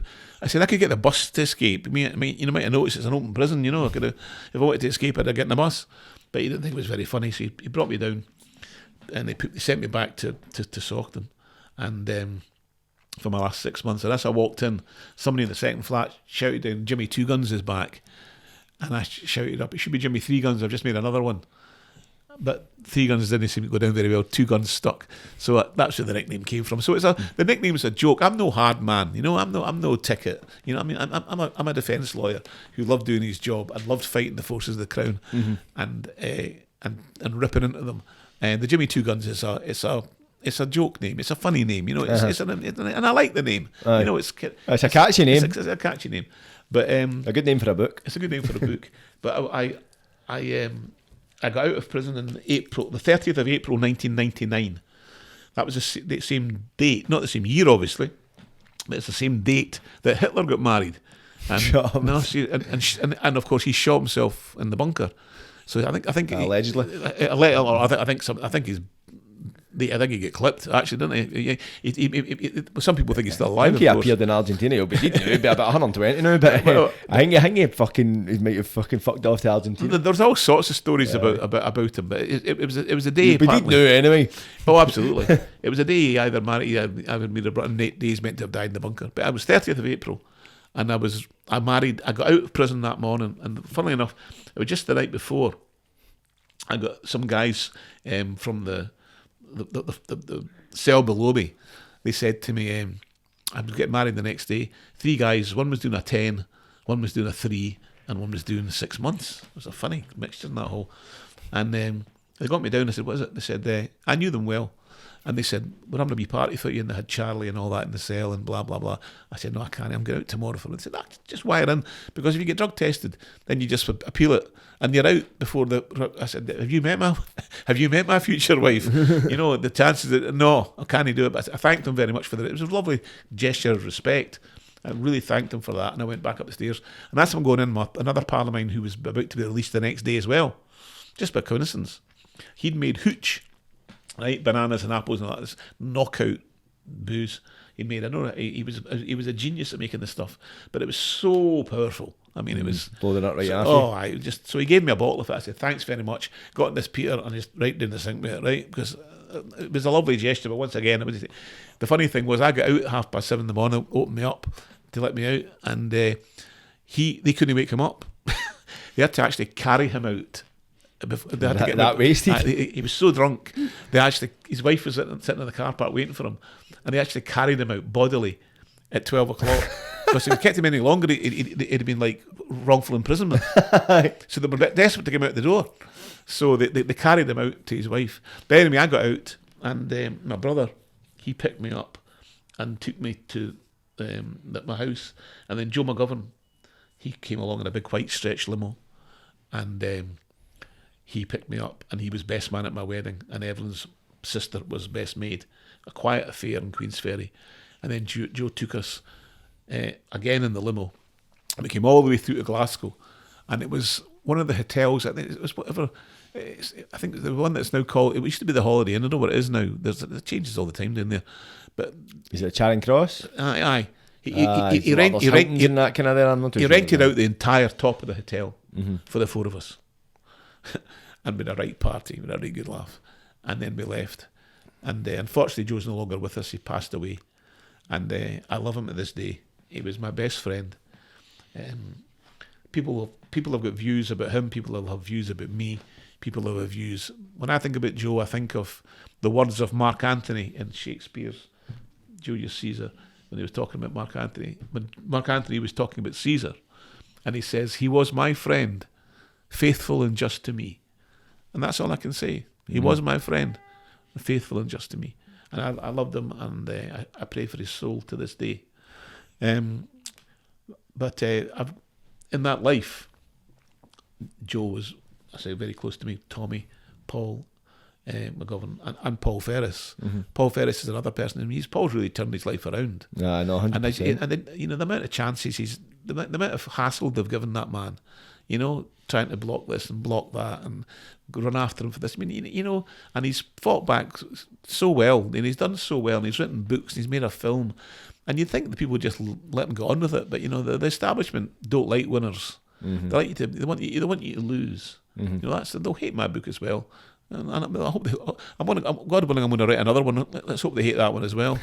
Better give them something to hate, innit? They're not meant to like it. That's exactly it. These kind of things do come with conflict. They come with love and they come with hate. That's when you've got something that's pure, something that's good, and it's relatable as well for people. And plus, it's a glimpse into a life you only really see in the films.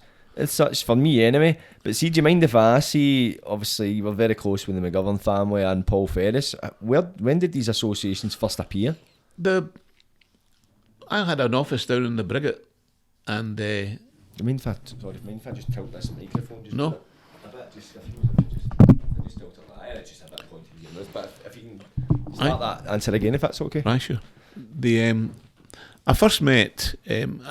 I first met Joe when I had an office down in the Brigade in Glasgow, and down at Salt Market, and I think it was one of Joe's brothers it's just a wee case they had, and I remember meeting Joe and just getting on with him right away, and then Joe had another kind of small case. It was nothing major, just something that anybody could get done for. And I got him I think it was a breach of the peace or something like that. And I got him a not guilty on that. And him and I got quite close. And then as times went on, I started to do more and more in connection with members of the family and people they knew. And then Tommy, he got done with a murder. And we got Donald Finlay was a QC. And Tommy was found not guilty. In fact, I think the indictment was withdrawn at the end because of lack of evidence. He was found not guilty. And as I say, Tommy's a good friend of mine as well. And I just got to know Joe more and more and associated with him. He'd come through, stay with me. I'd come through and see him. And with Paul was in. Paul asked to see me. And so he must have got my name from somebody. I don't know. So long ago, because I'd be about in my late 20s, and I'm 67 now. I mean, I look about 40. I know that, but I'm 67 last Saturday, and So Paul would be in his early 20s, and there was a riot at Shotts Prison. And what happened was Paul was responsible for kind of liaising between the people that were rioting and the establishment. And he asked to see me, and I went out to see him, and we hit it off right away. But he was doing, Paul will probably correct me here, I'm probably got this wrong, but he was doing 3 years, if I remember rightly. And it was some ridiculous sentence. Was that not the one where they try to... they try to set up the post? It was a post at a shotgun stash, because I remember reading the book and it was something like that. That's right. Try to bring Strathclyde police into disrepute or something. That was the charge. He got done with, I think, he got done with something, trivial, and they gave him 3 years. And it really, I remember at the time, nowadays you can get the prison for it. It was something like having having a pickaxe shaft in the boot of his car or something like that, and that was meant to be a weapon. It's just nonsense. Anyway, he got imprisoned, and I said so. He got when he acted as a liaison between the people who were rioting and the establishment. The governor wrote a letter saying how fantastic it had been, and had it not been for Paul, I've got the letter to this day. Paul sent me that letter before I put the book out, because I was going to take a photograph and put it in the book, but they decided not to put photographs in the book. It might be in the next one. But Paul sent me the letter, and in the letter the governor describes how Paul Ferris saved the day, right? And I took that letter and gave it to Donald Finlay. We did appeal against the 3-year sentence, and Paul said before we go in, there's absolutely no danger they'll take a day off me. And I laughed. I said, it's ridiculous. A letter from the governor of Shotts, number one governor, saying you saved the day. And the charges are rubbish anyway. He said, I'm telling you right now, not a day will come off me. Pure politics. And we went in, and it was the Lord President who was, they call him the Lord Justice General when he's the Lord President, but the Lord Justice Clerk usually does the criminal law. It was Wheatley at the time, I think. And the Lord Justice General, and he went on and on and on about it was fantastic that this letter was great, and he'd obviously turned in, and it was great to see this. However, in all the circumstances, they thought 3 years was fair. Back to the nick. Paul was entirely right. The whisper had just gone out, that's Ferris. Don't let him out. You know what I mean? I remember acting for Tommy, I think it was, in another case, and the council I had, and somebody had put at the top of that's another case for Tommy, somebody had put at the top of the list everything bad that they could think about Tommy for the judge to read. It was nothing to do with the social inquiry. The judge had asked for a social inquiry report and a community service report, and on the top of it there was a sheet of paper saying a whole lot of completely untrue things about Tommy. What kind of stuff? Oh, just things like they were investigating for this, investigating for that, robberies, all just made up. Right, so stuff they were investigating, they hadn't even been charged with or taken to court. The things that didn't even exist. They're just made up investigations. But luckily, Tommy was unbailed. Luckily, when it called, the council I had said, can I have a look at the social inquiry report? And the judge isn't on the bench yet. It's 9:30 in the morning. The clerk's just gone, there you go, there's the bundle there, have a look for yourself. And he's seen it. And he's seen this terrible letter. He's turned the Crown and said, what's this? And of course the Crown's panicked because it's completely wrong, it's lies. But they thought only the judge would see it. So was it the Crown that put it there? The Crown have got it, obviously. Didn't realise the defence were going to see it. Or if they haven't put it there, they've allowed it to be there. Right. And so the council we had said, made the judge obvious, says, my lord, will have seen there's a sheet of paper up there, which I really don't think should be. In other words, you better not be looking at that. And I think you should. And the judge gave him community service because of the fact that he realised if he'd even looked at that paper, they were in big trouble, Right. So, but if it hadn't been for the fact that the clerk had gone, look for yourself through the papers, council would never have seen it. The judge would have read it. It had poisoned his mind, and we could have been in big trouble for pure lies, for pure lies. But so, in another case I had, where a guy got imprisoned, again, he got a really heavy sentence, and a guy in Edinburgh, he's long gone now, he was one of the old school, but I remember speaking to the macer, the guy who brings the judge on and off, the bench, Aye. the bar officer that carries the mace in the High Court. And the guy got 8 years, and the maester who took him on off the bench was an ex-cop, and he said to me, he said, I just told the judge in chambers, he said exactly what this guy, everything he'd done in the past. I mean, so he put the stink in for him, basically, you know. So, you know, it's a... I'm not saying that the guy didn't deserve the jail, this particular guy in Edinburgh. He's long gone now. But it's this idea that everything's fair and it's all done fairly. And, you know, there's no doubt about it. If your car's marked with that lot, you know, if they want you, you know, they'll get you. I always think that. Think that. Like, surely somebody... Because it's like... These are the same people that are going for lunch together, like the judges, like the Crown prosecutors, this kind of thing. Is like the police, they all know each other. It's like, it's almost that there's that dichotomy. You've got the people, the accused, that kind of the criminal fraternity you might call it. Then you've got the legal fraternity you might call it. It's like these people, as you say, you've drank with judges, you know what I mean? You've spent some time with them, but you get people who be like, listen, this guy's a fucking scumbag, right? I know he's up for this, but this is the other stuff, as you just said. I believe that is fucking common. It's a, you know, they know who they don't. I mean, I know that, but when Paul made his film, you know, The Wee Man, which I went to the premiere of it with my wife, and Paul was there with his wife, and the trouble he had making that film, even, you know, he did so well making it, and it was a tribute to Bobby Glover and to Joe. He did everything he could in that, and he's still working away. I think he's working on another film just now.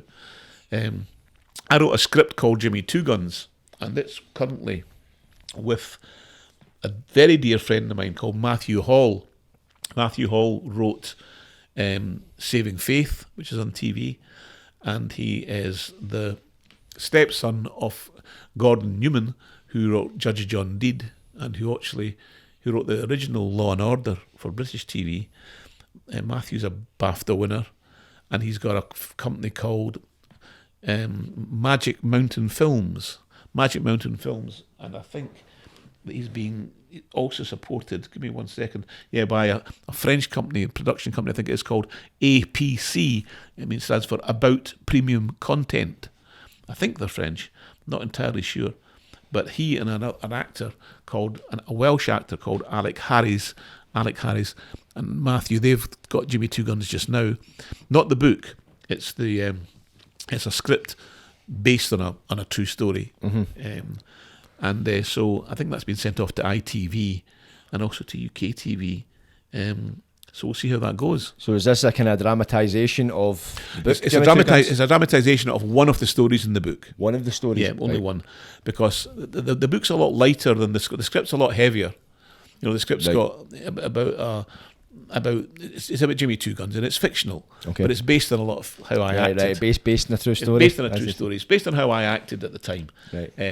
Whereas the book is entirely factual, and it's true, but it's lighter. It's more kind of, the book's more kind of Rumple of the Bailey-ish in some ways, because I think people like to be entertained, and it's all true, but they like to be. You know, nobody wants to hear about nasty things all the time. Plus, you know, I'm not going to come out and start telling. You know, if you're a consigliere, then you don't meant to come out and start telling everybody secrets. Family secrets. Oh no, you know, and I just know that when I was in prison, I got visited by, and I'm sure I'll be allowed to mention names. I got visited by John Lynch, who had the old burnt barns at the top of London Road, in the Barras. Right. John Lynch is now dead, God rest him. He's a very close friend of mine. After I got stabbed, he let me use the top of his pub, the whole top floor, for nothing. That's my office, because I couldn't afford to pay anything. It was so good to me. I was visited by guys from him. Now, he was well connected with people across the water, right? I was visited by people from the other side who were connected across the water. I was visited by the McGoverns. I was visited by Paul Ferris. I was visited by clients. I got something like 300 cards from clients, letters. I could count in one hand how much contact I had from any lawyer, Now, I don't mean to be nasty to any friends of mine who are lawyers at the moment. Most of them are old men now anyway. But, that nobody ever came and put any money in my property. Nobody ever sent me any money or sent me up. It's like you can't even buy a pen. You've got to to buy a pen to write with or buy a lighter or whatever. Because I was smoking at the time. Nothing. Nobody ever put a bolt in my property. But they did. They put money in my property when I was untried. They visited me when I was in prison. That's like Matthew's gospel when Jesus said, when I was in prison, you visited me. When I was hungry, you fed me. People can say what they like. It was villains, alleged villains, people who, from that walk, some light, some very heavy, who some with a cause, you might say, came to see me, came to visit me, came all the way from Glasgow through, or from Edinburgh, the Deegans in Edinburgh as well. Billy and Lawrence Deegan, two very good friends of mine, who were heavy hitters through in Edinburgh, and who will maybe be featuring in my new book when it comes out. And I'll never forget that, because I think it's too easy to. It's not a matter of goodies and baddies. It's just the world's just full of people, And I'll never forget the kindnesses that were shown, and the letters that were shown, the letters that I was sent, the cards I was sent, and the way that I was helped. But I'm a big believer in the big man. And I know you are too, and I think what you said earlier on about what was your quote about coincidences? A coincidence is God's way of remaining anonymous. I think that's great, and I'm not trying to sound like people say that James McIntyre was he trying to pretend he's a good Christian or something. No, I'm not saying that. But what I'm trying to, I'm trying to kind of.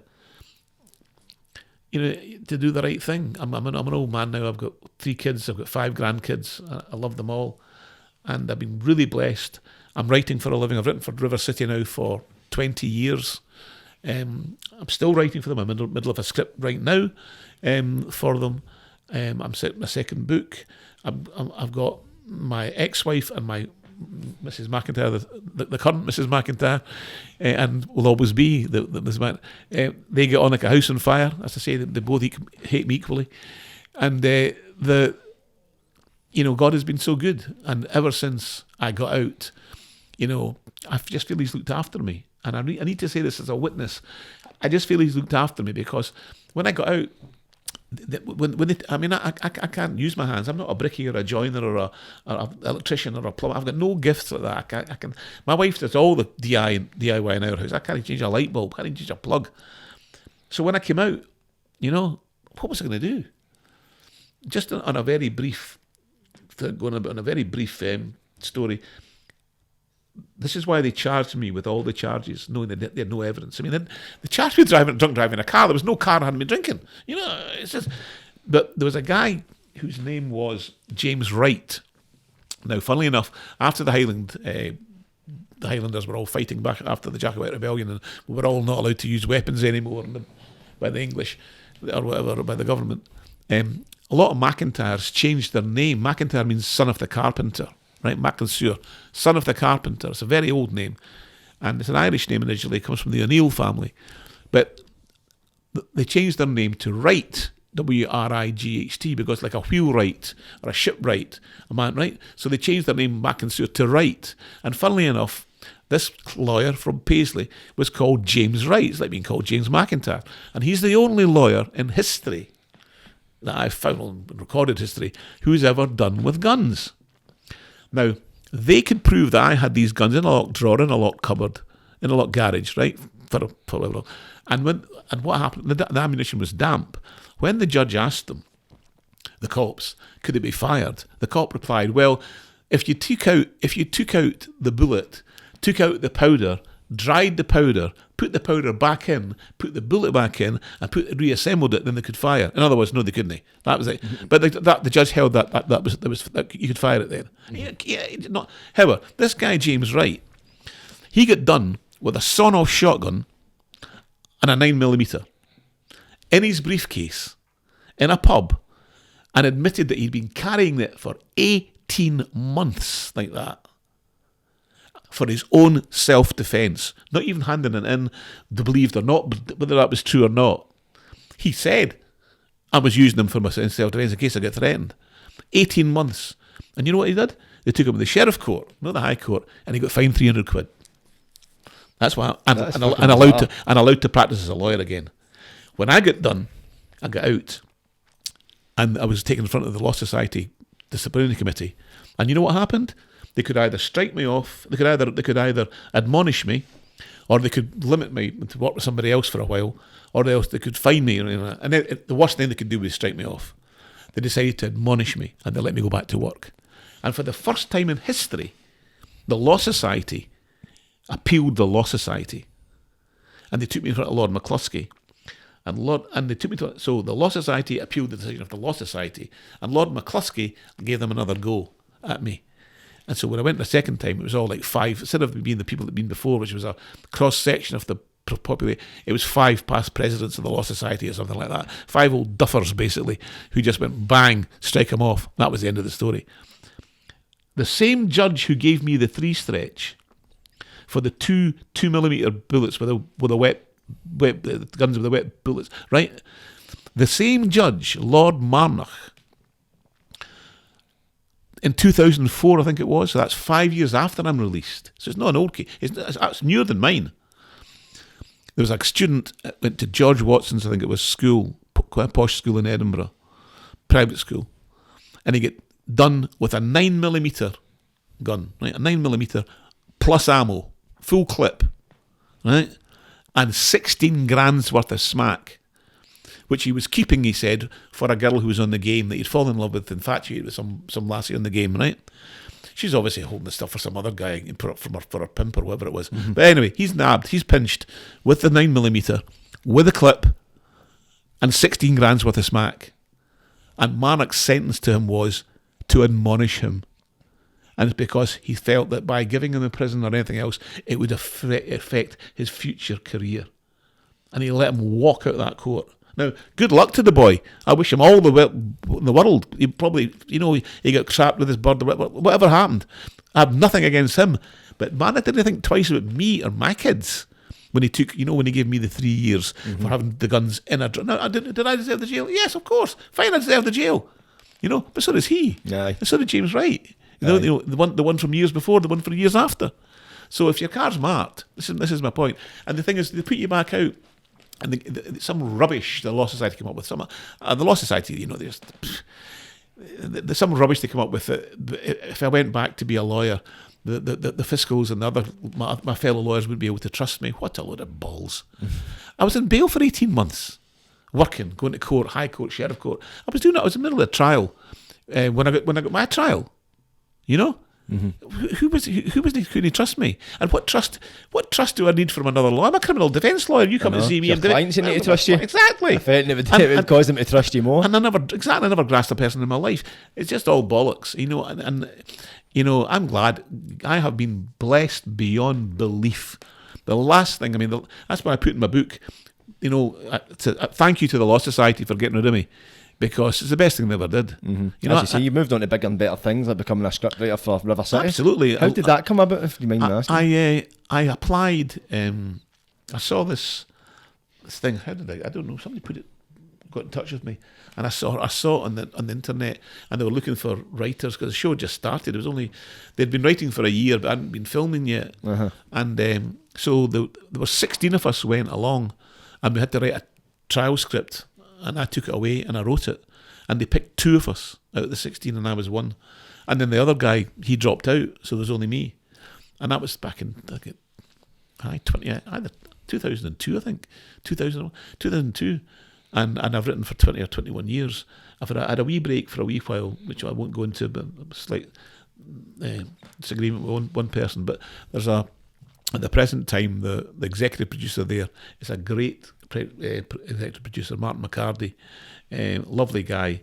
His family are all in showbiz. His sister, his son, his daughter, his brother played. Brian played Rob Roy McGregor. Excuse me, in the film. He played Rob Roy's wee brother. Right. He was in Low Winter's Son as well. Okay. And his other brother Eddie, he wrote Shameless. And, did he, and huh? Martin's acted in lots of things. Is he Scottish? Uh-huh. And his brother wrote Shameless. Was that a Scottish guy who wrote Shameless? Aye. I didn't know that. He was Makes sense. he wrote his brother. Martin's produced, Martin's directed, Martin's acted. Martin's a great guy, big Celtic supporter, great guy, and he's the executive producer of our city. And they couldn't ask for a better person. He really knows what he's doing. He works far too hard as far as I know. He was very ill there for a while, but he's okay now. But he was he's a great guy. So as I say, I've written for them, and I've been blessed. And I mean, I can sit here and talk to you. And I mean, there are other. This is Friday. What time is it? It's now about 3:30.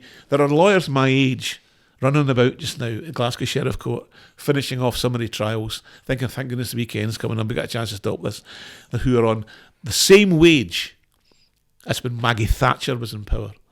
Legal aid's not gone up since 1995. 1995, nearly 30 years ago. And it's the same thing, 50 quid an hour. What you can do now is, my brother's a writer as well. Now he's just retired, my wee brother. He writes a lot of fiction books, and he's doing very well indeed. But it used to be you could time in line. You get paid waiting. You get paid for travel. You get paid for mileage. Now, that's out the window. You get 50 quid an hour. And I think I'm right in saying that on the second day, say I'm defending somebody in Aberdeen, you don't get paid for travel in Aberdeen. You don't get paid mileage or time. You don't pay. It's on the court. And then if you got to go back to Aberdeen for the second day of the trial, you get £100 for the day. That's to cover your trial. As I understand matters, it's £100 for the second day. Whatever, that's to cover everything, your expenses, your heat, your light, your rent, your rates, your secretaries, your computers, your Wi-Fi, your phones, your carpets, your curtains, the whole thing. Yeah, we're working on a building site. I had a thing recently with a civil lawyer. I had to get a civil lawyer for something nothing to do with anything really. 3 phone calls. 3 1-hour phone calls I made. Never met this woman face to face. 3 1-hour phone calls, and the bill was £1,000. Fucking hell, that is insane. You need to do a sheriff and jury trial nowadays to get that. It's just that criminal law is being edged and edged and edged because they just want everybody to plead. Now they're offering everybody, you get a third off your sentence. I think it was Lord Bonamy's rules or whatever. You get a third off your sentence if you throw your hands up at the pleading diet. So people, so I'm going to get 3 months. And what I do at the 3 months, I'll do 1.5. I'll get less. So 2 months I'll do. I'll get a tag. So the people you say, but they should be pleading if they're guilty. But the thing is, if there's no evidence, I would always say to a client, it's not. If there's no evidence, why are you pleading? You should give. You're there to do. You're not there to help the Crown. You're not there to help the police. You're not there honestly to help society. It's like a plumber. When the plumber comes and says, the plumber or the electrician doesn't say, well, you're using a lot of electricity here. I'm thinking about the carbon footprint. I better know what you fix it. No, you're a gun for hire, if you pardon the pun. Mm-hmm. You're there to look after the client. Mm-hmm. Not society, not the cops, not the government, not anybody. And so this, you're meant to say, this is the way to go because they can't prove it. No, I think you should throw your hands up because it was morally. And then once you start going down the moral path, you've lost it. Aye. Because who's going to decide on the morality? I know, especially in the courts, as you said, like the fucking hypocrisy that exists. Right, where do we stop? Absolutely. Yeah, it's ridiculous. Mm-hmm.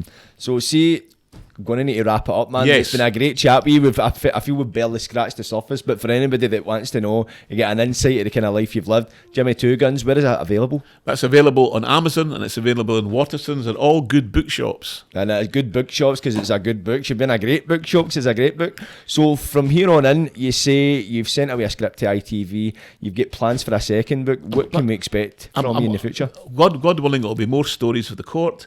There'll be more of Edinburgh as well, where I started off, and who acted for there.